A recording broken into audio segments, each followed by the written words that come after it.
हाल ही में जम्मू कश्मीर के पहलगाम में घूमने आए टूरिस्टों पर आतंकी ने हमला कर दिया। इस घटना में 26 लोगों की जान चली गई। इस आतंकी हमले के बाद भारत सरकार ने एक बड़ा निर्णय लिया। भारत ने पाकिस्तान के साथ हुई सिंधु जल संधि यानी इंडस वाटर ट्रीटी IWT को अस्थायी रूप से रोक लगाने का फैसला किया है। यह निर्णय 23 अप्रैल की शाम प्रधानमंत्री नरेंद्र मोदी की अध्यक्षता में हुई कैबिनेट कमेटी ऑन सिक्योरिटी यानी CCS की बैठक में लिया गया। लेकिन यहाँ समझना जरूरी है कि ये सिंधु जल संधि क्या है और इस पर अस्थायी रूप से रोक लगाने के बाद पाकिस्तान पर क्या असर पड़ेगा। नमस्कार, मैं हूं अनुराग और आप देख रहे हैं राजस्थान पत्रिका। दरअसल 1947 में आज़ादी के बाद पानी को लेकर भारत और पाकिस्तान के बीच सामंजस्य बनना ज़रूरी था, जिसके बाद दोनों देशों भारत और पाकिस्तान के बीच लगभग 9 साल तक बातचीत चलने के बाद सितंबर 1960 में जल संधि यानी इंडस वाटर ट्रीटी पर समझौता हुआ। इस समझौते में भारत के तत्कालीन प्रधानमंत्री पंडित जवाहरलाल नेहरू और तब के पाकिस्तानी राष्ट्रपति और फील्ड मार्शल अयूब खान खुद मौजूद थे। इस समझौते में विश्व बैंक ने मध्यस्थ यानी बीच का पक्ष बनकर अहम भूमिका निभाई और वह विश्व बैंक भी इस संधि में एक हस्ताक्षर करता रहा। इस समझौते का मकसद था कि सिंधु नदी प्रणाली की 6 नदियों, इसमें सिंधु, झेलम, चिनाब, रावी, ब्यास और सतलज शामिल है, इन सभी नदियों का पानी दोनों देशों के बीच किस तरह बांटा जाए, जिसके लिए साफ नियम बनाया जाए। संधि के मुताबिक 3 पश्चिमी नदियां सिंधु, झेलम और चिनाब का अधिकतर पानी पाकिस्तान को उपयोग करने की पूरी छूट दी गई। वहीं 3 पूर्वी नदियां रावी, ब्यास और सतलज का पानी भारत को पूरी तरह इस्तेमाल करने को मिला। हालांकि भारत को भी कुछ सीमित हद तक पश्चिमी नदियों का पानी घरेलू, कृषि और कुछ खास गैर उपभोग उपयोगों के लिए लेने की अनुमति है। इस बंटवारे का मतलब यह हुआ कि कुल पानी का करीब 80% हिस्सा पाकिस्तान के पास गया और 20% पानी भारत को मिला। इस संधि के साथ ही एक अस्थायी सिंधु आयोग यानी परमानेंट इंडस कमीशन भी बनाया गया, जिसमें भारत और पाकिस्तान दोनों के एक आयुक्त शामिल होते हैं।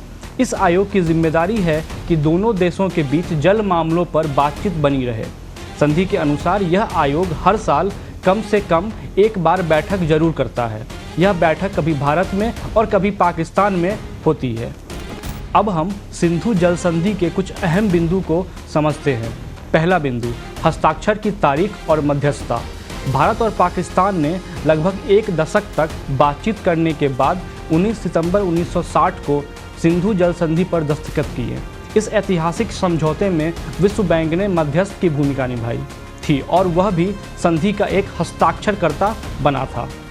दूसरा बिंदु, संधि का उद्देश्य। इस संधि का मूल उद्देश्य सीमा पार बहने वाली नदियों के जल संसाधनों के न्याय संगत बंटवारे को सुनिश्चित करना और दोनों देशों के बीच सूचनाओं के आदान प्रदान तथा सहयोग की व्यवस्था स्थापित करना था।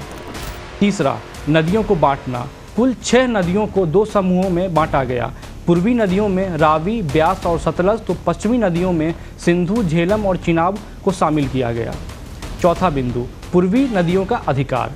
भारत को पूर्वी नदियों के लगभग 33 मिलियन एकड़ फीट वार्षिक जल का पूर्ण नियंत्रण और उपयोग करने का अधिकार प्राप्त हुआ। वहीं 5वें बिंदु की बात करें तो पश्चिमी नदियों का आवंटन किस प्रकार हुआ। पश्चिमी नदियों का लगभग 135 मिलियन एकड़ फीट जल पाकिस्तान को सौंपा गया, लेकिन भारत को सीमित मात्रा में इनका उपयोग करने की अनुमति मिली। छठा बिंदु, भारत की सीमित गतिविधियाँ। भारत को पश्चिमी नदियों पर कृषि, घरेलू जरूरतों और विशेष मानकों के अंतर्गत जल विद्युत परियोजनाओं के संचालन की अनुमति दी गई। 7वां बिंदु, पाकिस्तान को आपत्ति का अधिकार। इस संधि के मुताबिक पाकिस्तान को यह अधिकार है कि वह भारत द्वारा पश्चिमी नदियों पर प्रस्तावित जल विद्युत परियोजनाओं के डिज़ाइन पर आपत्ति दर्ज करा सकता है। वहीं 8वें बिंदु की बात करें तो 8वां बिंदु अस्थायी आयोग का गठन करना है। इस संधि के अंतर्गत अस्थायी सिंधु आयोग की स्थापना की गई, जिसमें दोनों देशों से एक आयुक्त होते हैं जो नियमित रूप से इस मुद्दे पर बैठक करते हैं। 9वां बिंदु, कोविड-19 के कारण बाधा। वर्ष 2020 में नई दिल्ली में निर्धारित बैठक को कोविड महामारी के कारण रद्द करना पड़ा था, जो कि संधि के तहत निर्धारित वार्षिक संवाद का हिस्सा थी। वहीं अंतिम और 10वें बिंदु की बात करें तो ये संधि की प्रस्तावना और नेतृत्व है। संधि की प्रस्तावना में यह स्पष्ट किया गया है कि दोनों देशों ने आपसी समझ, सहयोग और सद्भावना की भावना से संधि की है। इस पर भारत के तत्कालीन प्रधानमंत्री जवाहरलाल नेहरू और पाकिस्तान के फील्ड मार्शल और तब के राष्ट्रपति अयूब खान ने नेतृत्व में हस्ताक्षर किए थे।